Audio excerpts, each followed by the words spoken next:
Now we're going to move on and begin the next part.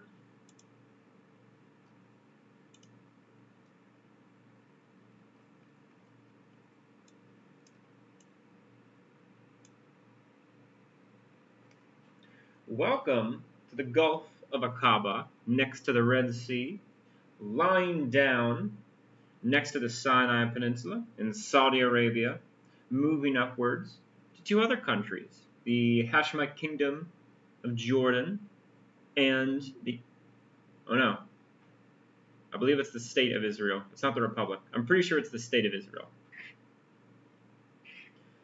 Here I'm going to be talking about some of the different resort towns, beautiful places you can find in this part of the world, along with several other interesting things as well. And I've included them just for different reasons, but the main reason is that they lie mostly on the Gulf of Aqaba, right here in the center.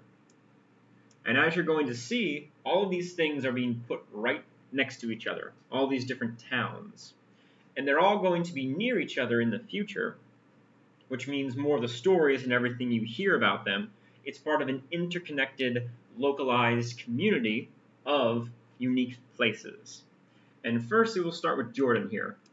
Now, as we can see, Jordan looks pretty big, bigger than Israel definitely, but Saudi Arabia is a little bit bigger than Jordan, just a little bit. However, what we're interested here is not with the majority of Jordan. If you can see most of the east, the south, it's a ton of desert. There's a little strip here, Amman is one of the main parts, that runs down the entire west with the border with Israel. That part is what we're going to be interested in, but not the top, the very end, the bottom. Amman is the capital. It's a very big, ancient city, a lot of things to look at, but not for today. Today we're looking way down here at this city, Aqaba. And the reason we're doing this is that the city itself is the only port city by the sea, by the coast, that Jordan has. It has no other way to link to seas or oceans unless it negotiates with somebody. Thus, this city and its port are extremely important to the economy of the entire country. Now, the way they received it was that they had to swap some land. They gave up, effectively, a bunch of desert to Saudi Arabia, and in exchange for that desert, they received a close little strip of land, which includes Aqaba and a lot of the coastal area, and some mountains and some other stuff too, that enabled them to create this type of town in the south. Without it, they would just be stuck in the desert, some nice desert areas, but the desert nonetheless. And Aqaba has its own unique history. It's not as if it's a random place nobody's ever been to. They found it a couple years ago. It has both an economic importance in the modern day, but also a historical importance. And ancient cities, historically, had been in this region. If you can see here on the border, this is the official border between Israel and Jordan in the south. Eilat is over here, and Aqaba is over here, except they both claim to be descended from the more ancient city that used to be here. And there were actually several, so it's kind of hard to pick which one. But there were ancient cities in this area. They had historically profited from the trade that went through the entire region. And of course, they're on the sea, or the Gulf here, and it's an excellent opportunity for sailors to come in and out, and for travelers by caravan to make stops in this specific area. Now, the city had its own unique history before the Romans came. It was part of the, I believe it was called Nabatean Kingdom, but it had its own unique gods, its own culture. When the Romans came, they conquered it, and they Christianized it into a Christian area. From there, when the Muslims began invading, taking over areas, they invaded this area as well, and they turned it into an Islamic city. So it became Muslim during the initial surge as they moved north and outward. If you move even further along into the Ottoman period, they had to stretch a very large railway all the way up. You can show this here. There. All the way up from Damascus in Syria, right down into the Hejaz, this coastal place in Saudi Arabia, down to Medina. And this was called the Hejaz Railroad. The reason I mentioned this is because Aqaba, way over here, was one of the little links into the railroad. But going south, as you'll notice, there is not much sea or ocean. You can go to the Red Sea, but there's not much there. But this little city right over here provided a port which you could use to bring in goods and traffic and move people around and connect directly to the railroad. So, by just connecting it a few dozen kilometers over, it suddenly becomes much more important than a little town in the mountains somewhere. Additionally, during World War I, at the Battle of Aqaba, Lawrence of Arabia, famously, was helping to escort tribes north. They conquered the city from the Ottomans. They used it as a royal naval base to transport supplies in as well. So it has a pretty long history, albeit with certain lulls into it as well. Now, the city has a number of different things that we can talk about. There we go. This is one picture of the city. There's plenty more I have, but you can see the flag here. We have the Jordanian flag. You can see parts of the city, plenty of palm trees, the very large mountains in the background as well.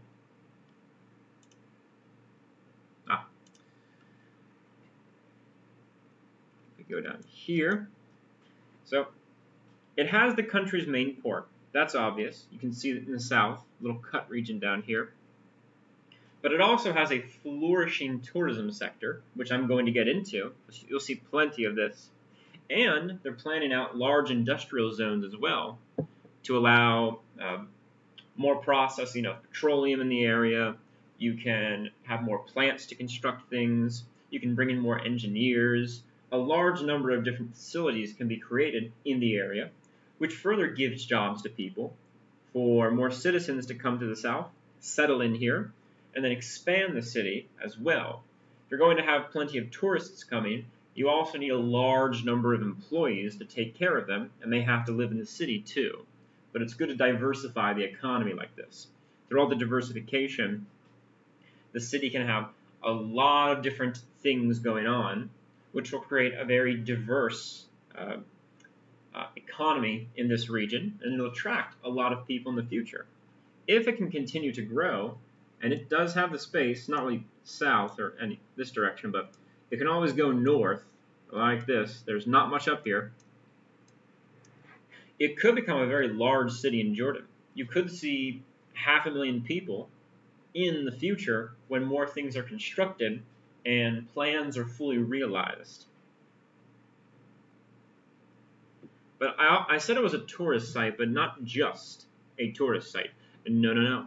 It's one of the best tourist sites. This is Aqaba, but you have to go north to see part of what I mean by one of the best ones. If you go far enough north, let's turn to the right here and go across the mountains, and we're going to see Petra over here, which was the capital of the Nabatean kingdom I mentioned earlier.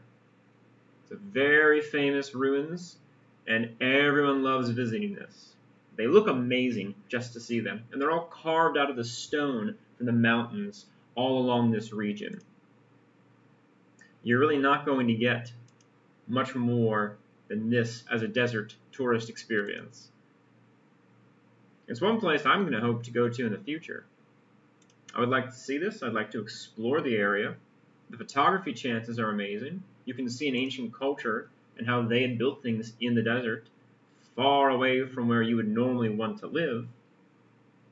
And for tourists, it's amazing because you can link your beach vacation in Aqaba with trips up to Petra. And additionally, we're still not finished. There's more to actually talk about.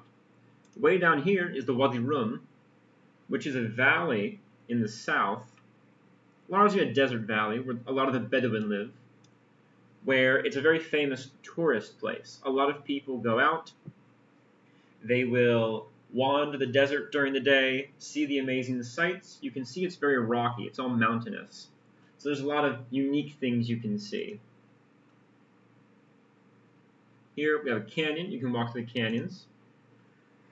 Lawrence of Arabia supposedly lived here. That, of course, is going to be an attraction, specifically for British people. But it's just the same appeal as you would find in the western United States, for example, in all the national parks, such as Utah, such as Bryce Canyon. And they have no shortage of canyons here. You can go on and on and on with this. Another canyon. This one's a bridge. Look, another bridge. These are rock bridges. There's plenty of places to explore in here. There's a chicken rock? There's not a chicken rock. Is that really a chicken rock? Okay, if they think it's a chicken, sure. And you can see there's a protected area camp here. You can camp in this area as well. But some of the tourists, the tourism that I've seen is that the Bedouins will set up very large outdoor tents, which effectively are makeshift buildings because they set up beds and couches with lots of cushions and pillows. There's campfires, they're cooking food, they have tables, huge tents over your head. They're very large, but the appeal is you can sleep in the desert at night, and you can see the stars above you all shining, because again, people do not live here. These are not where major cities are, but the natural beauty is a main appeal, and it remains that way to this day. And so close to Aqaba, where you can take trips over very easily to the east and up north to Petra as well, which is why this has also had a name as the Triangle of Tourism in Jordan. It's an amazing area for lots of tourists to come in and see all the natural wonders in this land.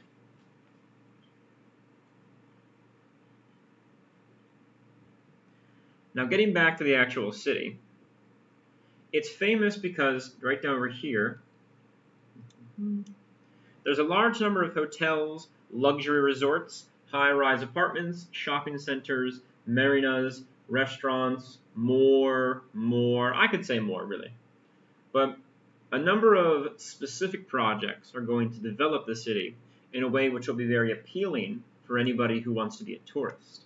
For example, down here on the border with Israel, you can see the Eilat Oasis. And this one is a man-made lagoon with resorts, canals, and it even has an 18-hole golf course. I forget what the golf course was. It's around here somewhere, but I can't remember what it was. From the plans, it's meant to look like this. You can see a large lagoon. There's lots of little boats you can travel in and out of it. It's very comfortable, very cozy. And when I was looking at the pictures, it has they created white buildings, walkways, palm trees, but blue around the doors and the windows and part of the walls. It reminded me of like a Muslim Santorini, the island from Greece. Looks pretty similar in that way.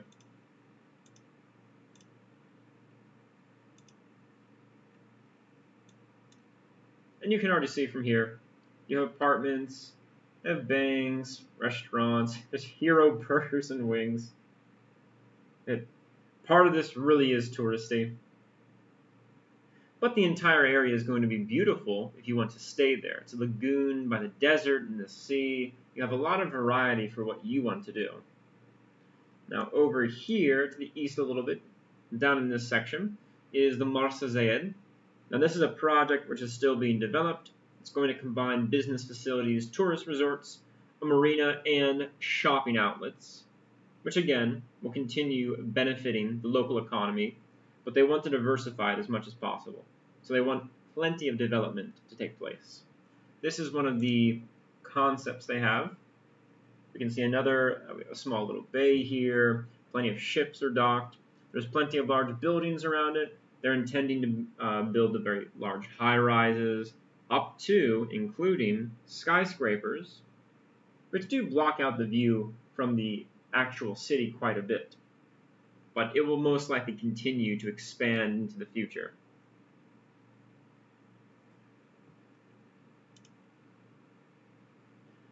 And over to the west here, a lot of this is still being developed, but in this section, they're trying to build, they have a large project called Sea Aqaba, which is another large man-made lagoon, another one.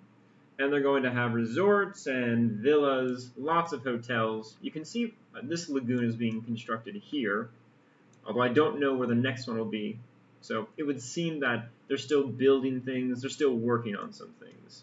If you look in this area, you can't see much, which is most likely because they're preparing it to be built. They have a water park over here, for example. Down here is a beach club, and these are hotels. The Almanara is a very good candidate. It's very luxurious, very stylish. These prices, I know are in Turkish, but they are very high even for that. I'll give you an example of why. Here is the gate, and they're welcoming you. And here is the hotel from a distance. It's meant to be very fantastic and beautiful. Lights, palm trees, desert sky, mountains. It's all very fantastic.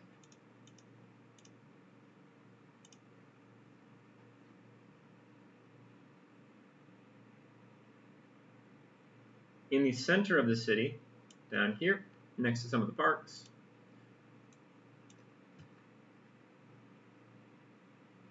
section.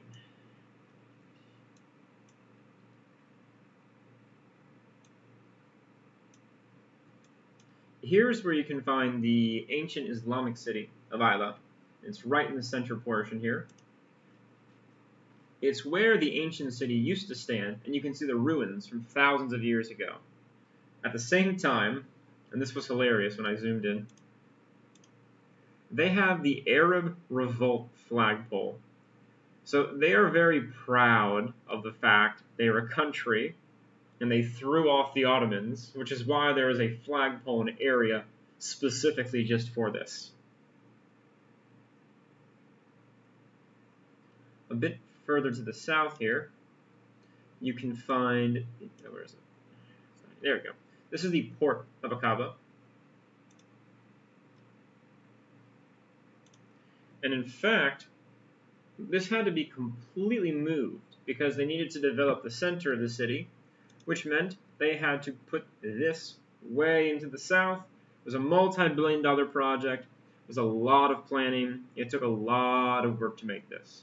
But again, it is the only port. They need to invest in it for it to be a good plan. I can also mention this up here. If we go back to the Eilat Oasis, ooh. You can go north. Ah, there we go. What is a golf residence? I'm going to use something called a golf residence. Yeah, here we have a golf club. I can see they're still planning things up here, so this most likely has not been finished. They have to fill in this as well. These projects are going to take time. They're not going to be very fast. This is a bit interesting, I thought. So up here, it's not a park. This is the bird observatory, where I would assume one would observe the birds in the area. But it has good reviews, so they must be able to see some stuff. And of course, you can see plenty of little birds here. I thought, for looking at this the first time, that these would have been salt flats.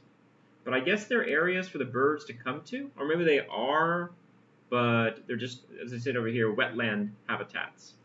So I'm not entirely certain, but it seems to be a good nature area for people to go to. Now, let's turn our attention to the other side here, moving south. You can see they have the mountains which creep in to the shoreline. You can't really extend straight down. But once we hop over, they have the Aqaba Aquarium down here. Lots of beautiful sea life. The entire region, the Gulf of Aqaba and the Red Sea, is famous for coral reefs, beautiful fish, diving, snorkeling, sailors, surfing, all that kind of stuff. It repeats over and over again. So there is definitely no shortage of anything. Oh, that's not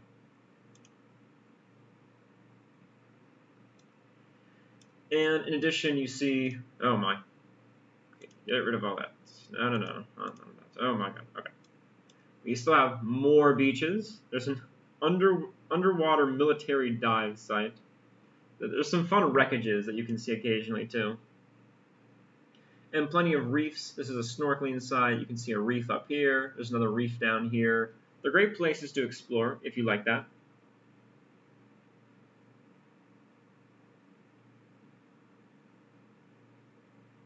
And you can find another example of the lagoons that they have been creating. Over here you have the Tala Bay Resort.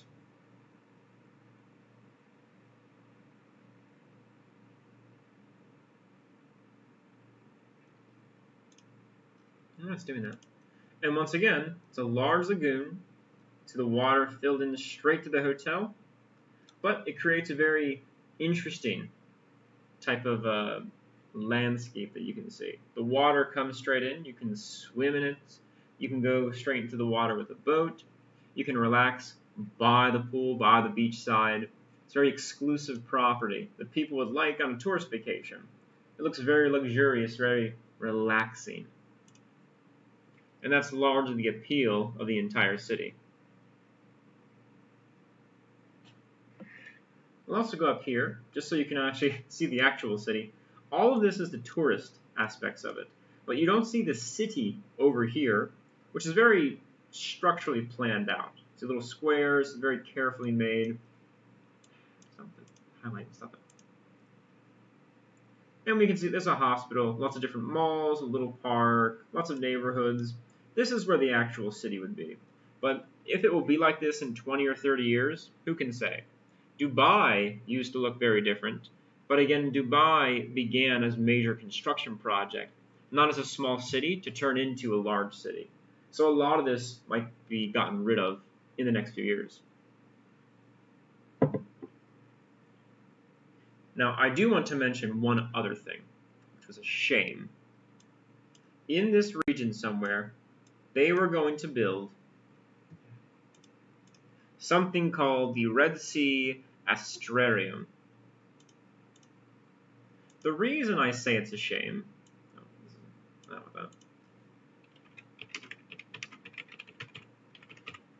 the reason it's a shame is that this was a planned entertainment resort. There would be lots of shows and films, everything, but the key part is that it would have been a Star Trek themed park, because the King of Jordan, Abdullah II, is a fan of Star Trek. He's been in a Star Trek episode on television. You can see down here, he was in the actual TV show. So for this to have been made in Jordan would have been amazing. But it's not going to happen because it was canceled, and it's not going through, unfortunately. But it is so depressing because it would have been fantastic to go there. It would have been a great experience. And now Disney's going to get it. I don't know that for a fact. I'm just assuming Disney's going to get it. What a shame. But we're going to keep moving on here. And you can see Aqaba in the background. You can see the city on the coastline with the port, the huge mountains over here as well. They're always red sandstone mountains. But the city we're going to next is Eilat. And this is in Israel.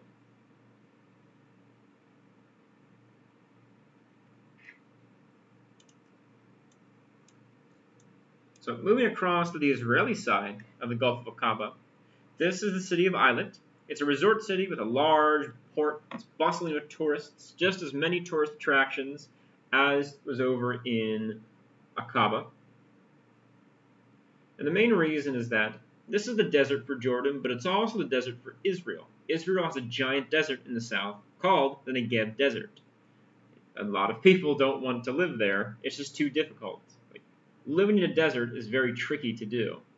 So people tend to come here because you're right by the sea. You can see everything. It's very lush and luxurious. And they have their own unique places to go look at as well. Here you can see Coral Beach, and this is a nature preserve and a park used for research and diving. This is the second aspect. They have something called the Coral World Underwater Observatory, which is a massive aquarium, and again, they do research here. And you can see one easy picture of all the fish. You can see people in the tunnel down here as well.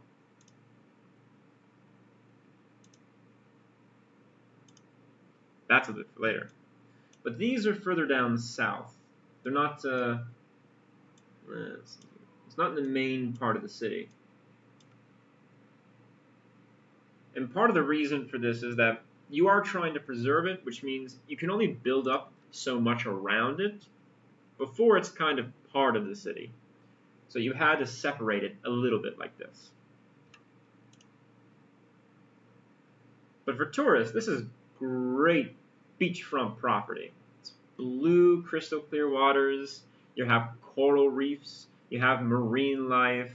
You have palm trees. You have sunny weather. It's fantastic. Look at the manta ray. Look at the reef systems. For tourists, it's an easy sell to go here.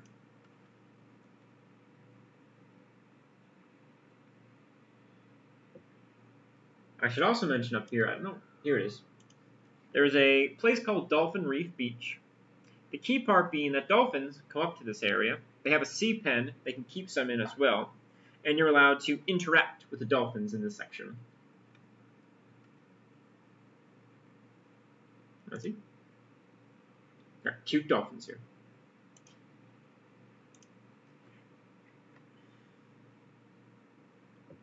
And of course, down here with all these different places, you can see plenty of beaches on the area as well. There's tons of beaches all over this place. It's perfect for tourist activity.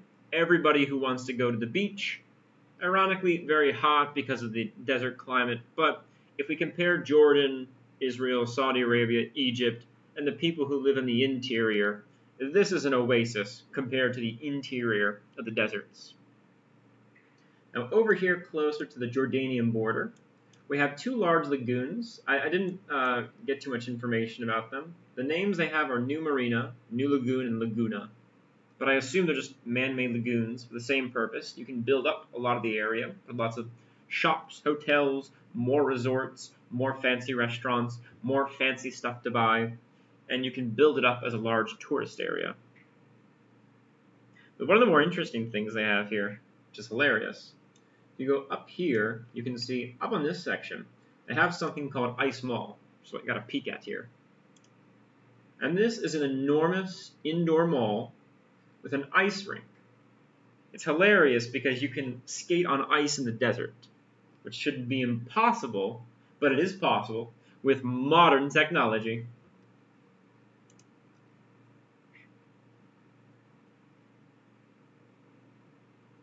Further north of this area as well, they developed it a little bit differently. Up here you'll see lots of salt flats in these two areas. They also have the Eilat Ornithological Park for your ornithological purposes. Look at the owl. But it's a beautiful nature park too. And I was aware of this. They have a lake here. Oh, Lake Anita. Well, how very nice. An entire natural park.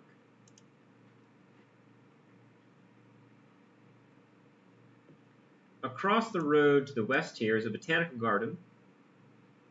Once again, perfect for growing certain types of plants, but you need a lot of water to keep things alive in this part of the world. It is still much of a desert climate. It's difficult to live here. I think this is a Fred Flintstone car. And we can see a lot of the environment from this section. You can see the salt flats, the green areas, the cities, all the mountains. It's a very beautiful place to see. Expensive, but beautiful nonetheless. And right next to the botanical garden up here is Kibbutz Eilat. And it's a different farming community next to the tourist area. They also have a vineyard here as well.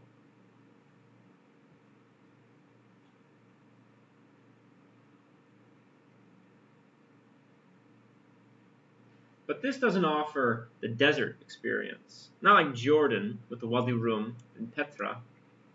To do that, there's a canyon here, but the famous one is further up, way up here, past the airport.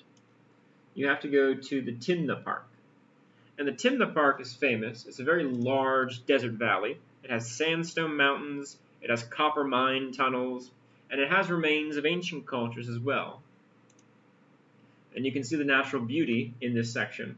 You would take a day trip from the city up to the park, and you can go exploring around the entire section. We'll have photos of that too here. Yes, you see natural rock formations here. You see the entire valley, which you can walk through.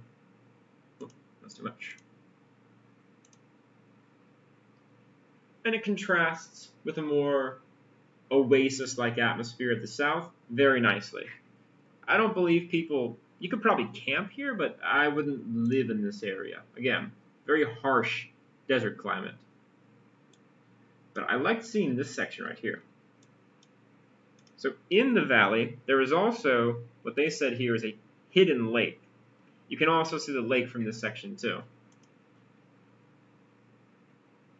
So if you want to go swimming in the desert, if you want to have fun in the desert lake, it's right there, ready for you. As you can see, people are not too shy to do other things here.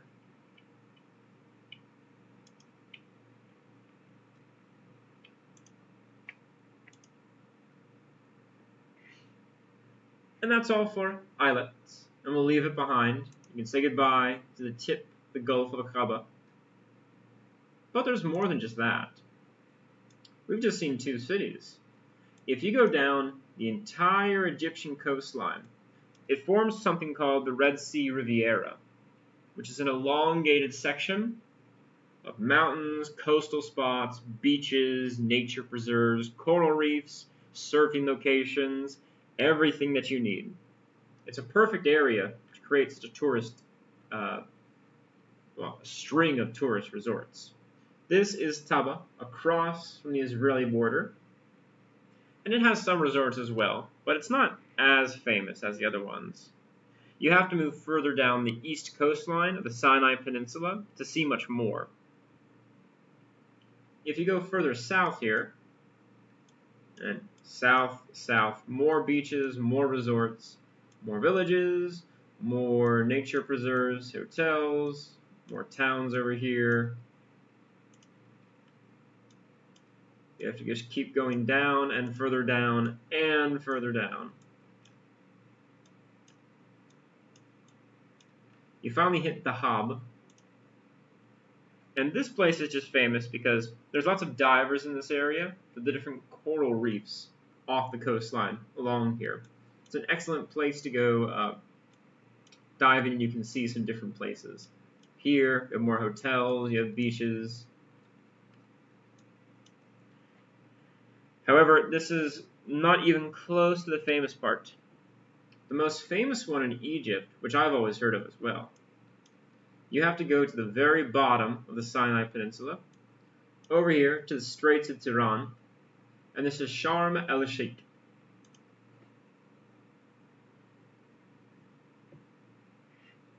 This is well known as the major resort and beach city of Egypt. And it's a very beautiful place. Hotels and luxury resorts are everywhere, and I mean everywhere. This is the main Egyptian hangout beach place. And you can see it has very much a desert aesthetic, just like Aqaba, just like Eilat. Once again, it's not meant to be a desert city, though. It was meant to be a vacation place. And there's so much to see in the area as well, not to mention the fact that it's often host to international conferences. They've hosted different peace negotiations over different wars and conflicts and regional disputes and political squabbling in this specific city. And this place has luxury resorts. It has an 18-hole golf course. It's filled with surfers, divers, swimmers, pleasure cruisers. It's a very beautiful area. You can keep seeing all the different things. This is more planned areas as well. They're expanding into bays and oases and more hotels, kind of copying each other, to be honest, just a little bit. But you can see the beautiful vacation places they have. It's a gorgeous area to go to. filled with palm trees. So much greenery here in the desert too. And this is my favorite part when I saw it. This mosque, it fits in with the desert motifs very well. Its color is correct. It fits in with the buildings. But when I first looked at it, I thought it looked like a sandcastle. Because it looks so much like a sandcastle. You build the little square parts. You build the domes to put on top. You can put little towers next to it. But it fits in so well with the colors that you would expect for kids to make sandcastles with.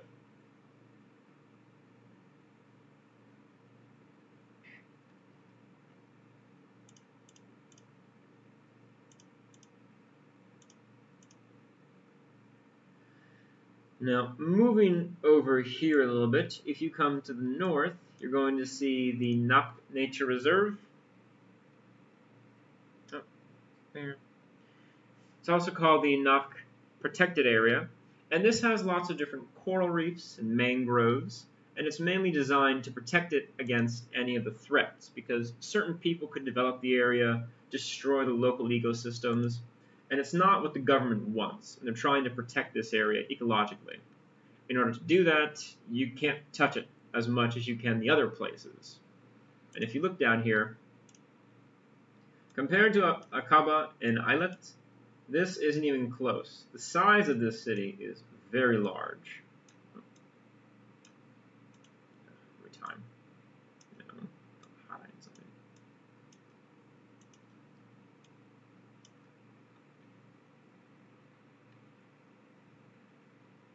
It's filled here with hotels. A ton of people are living here. There's a major golf course in this section you can see. There's so many different places to stay, which is why it's widely known as a large beach town. With all these different places, you can just pick where you want to go to. We come further to the south here. You find the Ras Mohammed Nature Preserve. And again, this one has protected natural areas. It has extensive coral reefs. It has a diversity of marine life, acacia trees and palm trees. Very beautiful, very natural, and very protected as well. Do not damage the pretty fish. Do not damage the pretty fish. Look at the nature. Go ooh, go ah, take pictures, pick up your trash. Do not leave trash here. And just appreciate how beautiful the landscape is.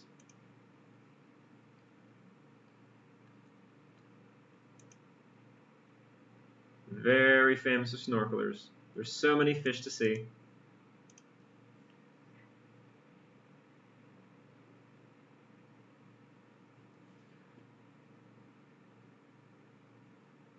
And again, there's an enchanted lake here. And also, another bird observatory. There's plenty to pick from.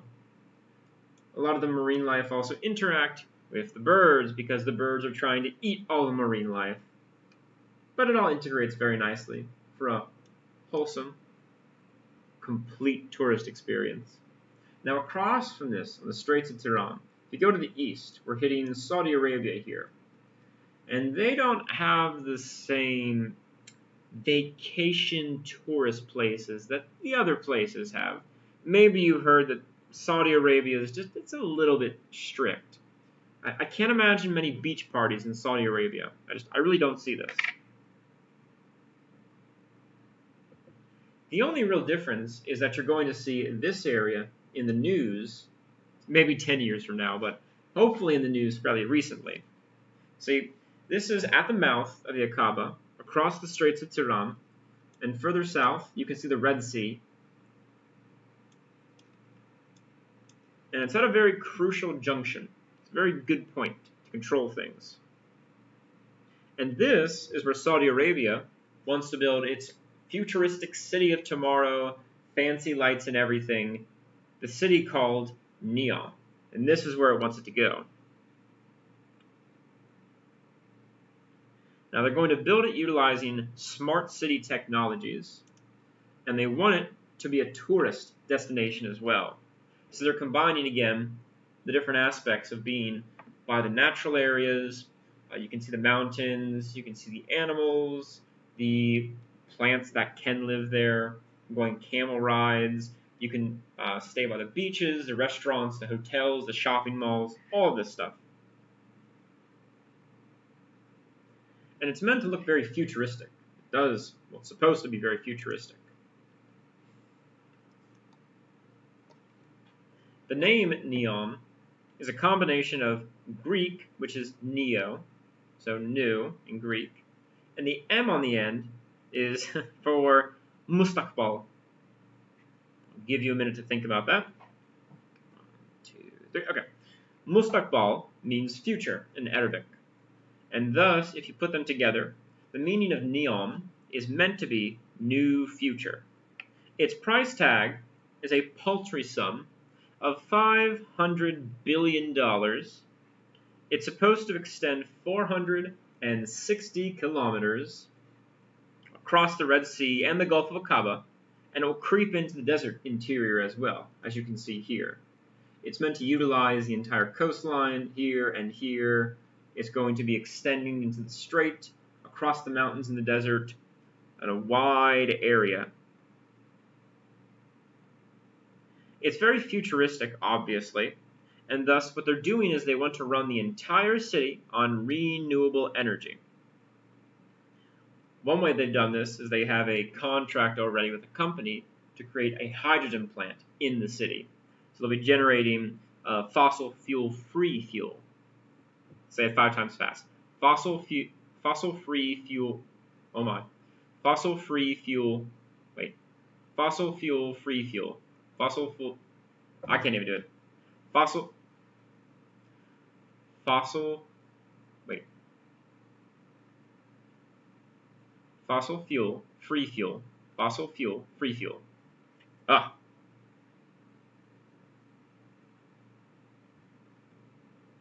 Now, they've already started construction on part of the city. I can show that over here too. This part is called the line because it's a line, as you can see. It's very linear. Look at that line. Oh. The line is supposed to be 170 kilometers. It's a long stretch. And you can see here it's cutting straight to the center of the area. It's designed not to use cars, and thus it's going to transport people across the entire city.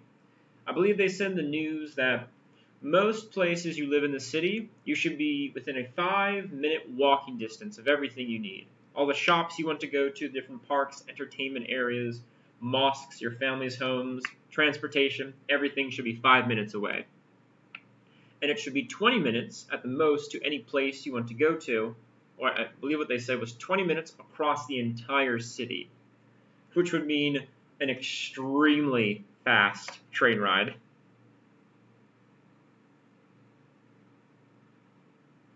They're also working on the airport they're going to have here, and they're building homes to house people. You can see some of the construction already, although there's not much, to be honest. It's over by Sharm here. And as a fun little trivia, Sharm means peace in Arabic. It's also why Sharm el Sheikh is called Sharm. And they have this part. I guess it's just, it's something to show. It's a sunset. There's not much else you can see here, honestly. I assume these are buildings they're building, but it could just be anything. Here they have the NEOM Bay Airport. The flights are just out of Riyadh for right now. Mostly construction flights, but it'll be a little while before anything serious gets built here. Which is why I said look in the near future. Maybe 10 years. It's not going to be tomorrow. Here you can see the full territory they've dedicated to it. A lot of the islands as well. I'm very curious if what they're going to do is the island approach Dubai has, where they build more islands, or if they're going to make more lagoons inside NEOM to create more of that water space inside the desert. It's not as if they should be afraid of losing land. There's nothing they're going to build here anyway. But they could have a bunch of different approaches. I'd assume they'd want to island hop as well, all the different islands available right here off the coast. I'm not sure. These islands specifically were a whole headache of legal wrangling between Egypt and Saudi Arabia until I believe the Saudis were granted them. So there's plenty of places they could hop to. A lot of interesting stuff they could see.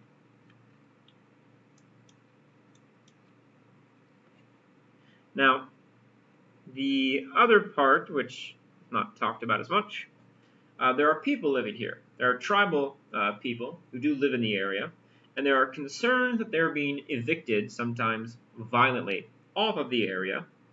And people think that perhaps they can help them to change things, but Saudi Arabia is a very powerful, absolute monarchy. And with the king in charge, it's not very likely that any attempt to help these people will be successful in the future. If they want to build a giant city here, they're going to build a giant city here. The people here are not rich. They don't have the power to resist it. Internationally, no one's that interested. It's not as if they've been interested before. So you're probably going to see a city here. If it's successful, who knows? There's been stuff like this in the past where they announce a city, doesn't work out. But there's a lot of money behind Saudi Arabia and what they want to do here. So it's just as likely it will happen. And also, I wanted to bring up this part here. They had a lot of different sustainable energy solutions because what they want to do with the city is to make it very green, very environmentally friendly, very healthy to the planet. It's part of their vision in Saudi Arabia to move beyond petroleum products. And this is one of the, I believe this is the team that won a project. And their project was down here. It's the Submerged Floating Tunnel Bridge. It's the idea you can build a tunnel underwater, but it's not a tunnel on the ground, it floats. And this way they want to limit air pollution, but they want to help the marine life too. Remember, it's environmentally conscious. That's the point of this place. And let's see, second place was the Magna Storage Park, which is a pumping system to store water and compensate for energy fluctuation, which may result from cloud cover and breaks in the wind. The NEOM Assist was third, and they had a solution for different healthcare challenges. For example, providing assistance to people with special needs, using advanced healthcare, and developing research. And there were a number of other people who competed in the contest as well. But they're trying to build new generational technology, next generational technology. They're trying to move beyond what they've already done. They're trying to innovate, come up with new ideas, think above the box in some ways. And hopefully they can succeed in their goals.